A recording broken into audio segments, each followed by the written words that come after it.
rabbi had served with a disgusting show of servility, Marcellus began to be apprehensive about the safety of Demetrius, who he felt should have arrived by this time, unless he had encountered some trouble. He did not know where Stephen lived, but they could tell him at Ben Yosef's shop. To reach Ben Yosef's shop, it was necessary to traverse a few blocks to the rim of the congested market district, where the shabby hovels of the very poor huddled close to the reeking alleys. Here, there was much excitement, frantic chatter, and gesticulation. Marcellus slowed his steps through one vociferous group and learned that the Christians' meeting place had been invaded, emptied, and locked up. The leaders had been dragged off to prison. Simon the fisherman was to be beheaded. Marcellus quickened his pace. A little way down the street, in the vicinity of Ben Yosef's shop, a crowd had gathered.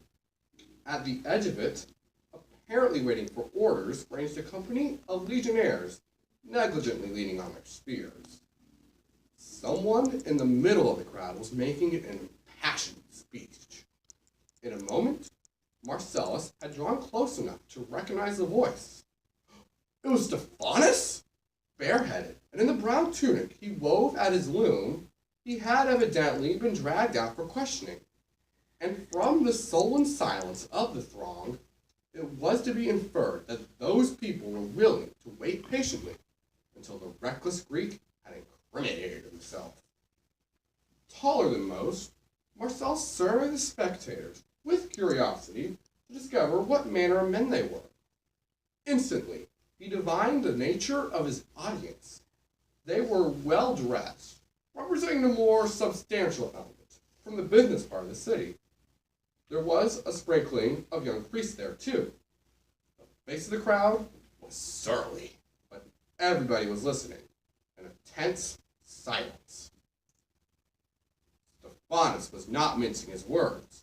He stood there boldly in the open circle they had formed around him, his long arms stretched out in an appeal to reason, but by no means an appeal for mercy.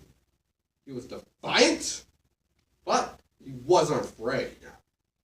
This was no rabble-rousing speech addressed to the emotions of ignorant men, but a scathing indictment of Jerusalem's leaders who had been unwilling to recognize a cure for the city's distresses. You have been considered a chosen people. Your ancestors struggled out of one bondage into another, century after century, ever looking for a deliverer, and never heeding your great teachers when they appeared with words of wisdom. Again and again, inspired leaders have risen among your people, only to be thwarted and reviled, not by the poor and needy, but by such as you. Which of the prophets did your fathers not persecute? And now you have become the betrayers and the murderers of the just one. Blasphemer! You who claim to have received your law at the hands of angels? How have you kept it? There was an infuriated roar, but no one in the crowd moved in to attack him. Marcellus wondered how much longer the suppressed fury of these maddened men would tolerate this rashness. Far back from the fringe of the crowd, someone hurled a cobblestone. It was accurately hurled and struck Stephanus on the cheekbone. Instinctively, he reached up a hand to wipe away the blood. Another one, savagely hurled by a practiced hand, crashed against his elbow. A loud clamor rose. For an instant, Marcellus hoped it might be a protest against this lawless violence. But it was quickly evident that the hoarse shouts were in denunciation of the speech and not the stoning. A vengeful yell gave sinister applause to another stone that struck the Greek full in the face. Two more, not so well thrown, went over the Greek's head and drove into the crowd. Trampling on one another, the dignitaries scurried for cover against the walls and fences. Stephanus, shielding his bleeding head with his arms, back slowly from the hostile throng, but the stones kept coming. The centurion now barked an order, and the legionnaires sprang into action, plowing through the pack, tossing men right and left without regard for their importance. Then the legionnaires lined up in the semicircle of the spectators. They had made a fence of spears. The stones were coming faster now, and with telling effect. The better citizens were not throwing stones, but without doubt they had planned that the stones should be thrown. The men who were doing it were expert. Stephanus was down now, on his elbows and knees, trying to protect his head with one bleeding hand, the other arm hung limp. The crowd again roared. Marcellus recognized his cry. He had heard it often in the Circus Maximus. He pushed his way to the side of the tall legionnaire who, after a glance, made room for him. Several of the younger men in the shouting multitude now desired to take hands in the punishment. The centurion pretended not to notice when they dodged under the barricaded spears. Their faces were contorted and flushed with rage. There was nothing more they could do to Stephanus, who had crumpled on the ground. But the stones they threw were signs of their willingness to share in the crime. Marcellus's heart ached now. There was nothing he could do.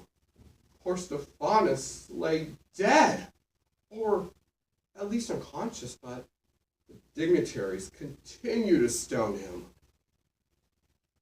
Immediately in front of Marcellus, on the other side of the barrier, stood a young bookish man wearing a distinctive skull cap with a tassel, evidently a student.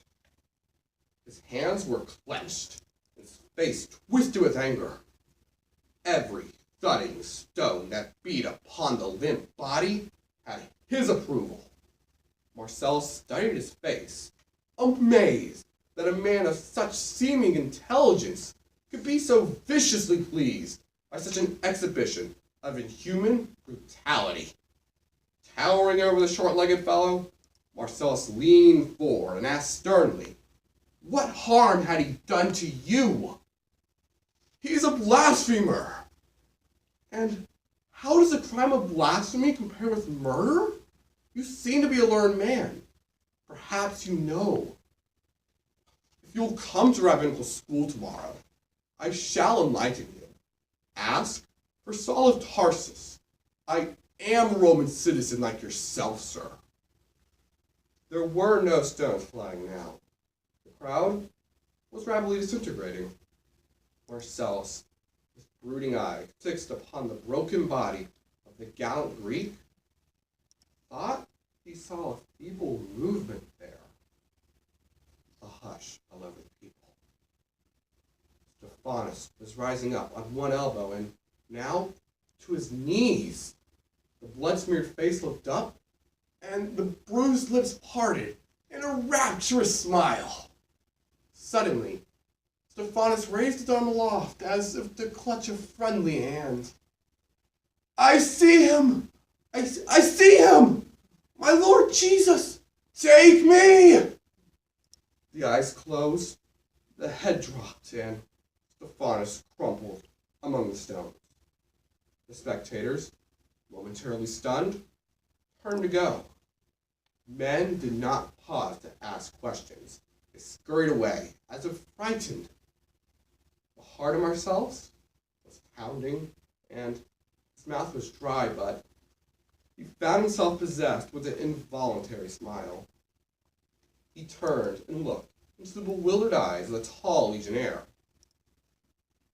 "That was a strange death. More strange than you think. I would have sworn that the Greek was dead. He thought he saw someone coming to rescue him." He did see someone coming to rescue him. "That dead Galilean, maybe." "That Galilean is not dead, my friend. He's more alive than any man here."